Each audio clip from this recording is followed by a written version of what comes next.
Svineeksporten, den fylder, den lugter, og den forurener Danmark som bare helvede. Og det koster dig mange milliarder kroner. Det koster faktisk så meget, at svineeksporten det bliver en dundrende underskudsforretning for Danmark. Og det kan faktisk sættes på formel i noget, der hedder negative eksternaliteter og ødelagte økosystemtjenester. Her der er forklaringen. Danmark producerer hvert år over 30 millioner svin. Langt flere, end vi selv spiser. Faktisk 40 millioner, men 10 millioner de dør i processen, som du så på TV2 i onsdags. 9 ud af 10 af dem, der overlever, de bliver eksporteret.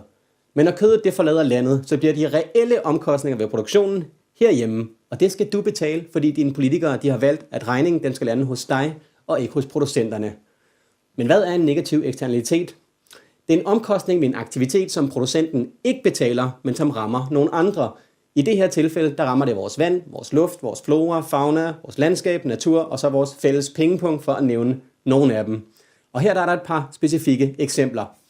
Kvælstof og fosfor i vandmiljøet. Overskydende gylle fra produktionen og fra foderproduktionen osv. Det skylles ud i fjorde og i havet. Det giver iltsvind, det giver algeopblomstring og døde havbunden. Vi betaler igennem dyrere vandbehandling, tabt fiskeri og færre turister ved kysterne, for at nævne et par stykker. Og så er der en kæmpe regning for at få livet tilbage på godt 50 milliarder. Den kommer vi til lige om lidt. Ammoniak og partikelforurening fra gylle, det forurener vores flora, vores søer, og så bliver det til sundhedsskadelige partikler i luften. Det øger blandt andet astma, luftvejssygdomme og sundhedsudgifter. Så er der klimagasser, men det er lige med en fodnote. Fordi svineproduktionen den står for en stor del af landbrugets udledning af metan og lattergas. Danmark har besluttet, og det kan du så være uenig i, men praktisk talt hele Folketinget er enige om, at vi skal skære 70% i vores samlede udledning inden 2030. Og det koster os mange milliarder i grønne investeringer og i afgifter. Og det ville selvfølgelig være meget billigere, hvis ikke vi havde svineeksporten, fordi så skal vi finde de her reduktioner nogle andre steder. Den her post, den kommer så som følge af en politik, vi har. Så hvorvidt det decideret er svineeksportens skyld, det kan du diskutere. Resultatet det er dog, at det, fordi vi har en svineeksport, koster der mange milliarder kroner, og den regning skal betales, hvorvidt vi diskuterer det eller ej.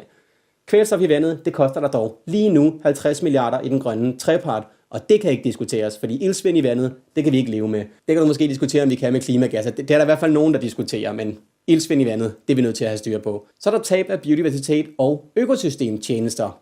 Og så er der antibiotikaresistens fra svin, der spreder sig til mennesker og gør almindelige infektioner dyrere og farligere at behandle i det danske sundhedsvæsen. Og syge folk, de går ikke på arbejde. Det er jo også en ekstra udgift op i ammoniakforureningen, ud over de direkte udgifter, der er i sundhedsvæsenet. Og lad os lige snakke om, hvad økosystemtjenester det er. Det har jeg lært en masse om af biolog og tidligere embedsmand Søren Mark Jensen, som I kender her fra siden i et par videoer. Det er de gratis ydelser, som vi normalt får fra naturen. Det er rent vand i vores fjorde, det er grundvand, ren luft, sund jord, naturlig rensning af økosystemet, for at nævne nogle af dem. Naturen, den betaler, så at sige, en masse regninger for os, fordi den leverer de her økosystemtjenester. Når svineproduktionens forurening den så forstyrrer økosystemet, så mister vi noget, som vi ellers ikke skulle betale for, og så skal vi pludselig til at betale for at rense vand osv., og prisen, den er mega høj. Ifølge tænketanken Krakas seneste analyse, der koster et par udvalgte af de her negative eksternaliteter mellem 18 og 26 milliarder kroner om året. Tager man dem alle sammen med, så er prisen helt uoverskuelig høj, og ingen har endnu lavet hele regnestykket. Det arbejder Christian på sammen med nogle samarbejdspartnere, men det er et enormt arbejde, der kræver nogle penge, som vi ikke har, men det er der måske nogle fonde, der har. Der er også sendt nogle spørgsmål til ministeren fra nogle politikere, som roder i det her nu, og vi håber på, at der kan komme et mere præcist samlet regnestykke for, hvor meget vi taber på svineeksport. Spørgsmålet det er ikke, om vi gør. Spørgsmålet er, hvor meget taber vi. Kort sagt, vi alle sammen vi betaler gennem skatter og højere vandregninger og sundhedsudgifter osv. en kæmpe regning, som egentlig er svineeksportens. Fordi de ikke betaler den, så kaldes det en negativ eksternalitet. Man kan så vælge som samfund at pålægge svineeksporten nogle af de her regninger for de her eksternaliteter, men det har vi valgt ikke at gøre, fordi værdiskabelsen i svin er så ringe, at der ikke er penge til det. Så den regning, den får du. Man kan også konstatere, at svineeksport det koster en masse penge, og så erkende, at de ikke kan betale for deres egne eksternaliteter, og kan de ikke det, så kan de ikke få lov til at drifte. Og det er den løsning, som vi arbejder for. Og så er der en anden negativ eksternalitet, som er den, der betyder allermest for mig, tror jeg.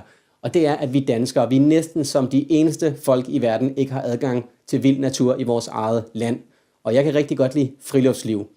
Det synes jeg er så træls, og det er nok noget af det, der driver mig mest i mit arbejde. Dertil så må jeg også indrømme, at jeg synes, grise de er mega søde. Men det taler vi ikke så meget om, når der ikke er dokumentar på TV2. Men seriøst, det er verdens skønneste dyr, hvis man lærer lidt om, hvad grise er for et dyr.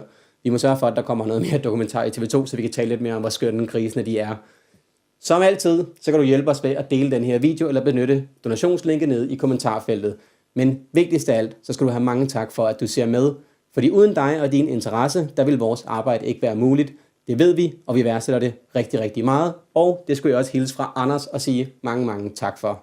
Skal vi tage den fra toppen? Det var første forsøg. Jeg tror faktisk, den var okay. Det var jo et take 2, så det blev anden gang.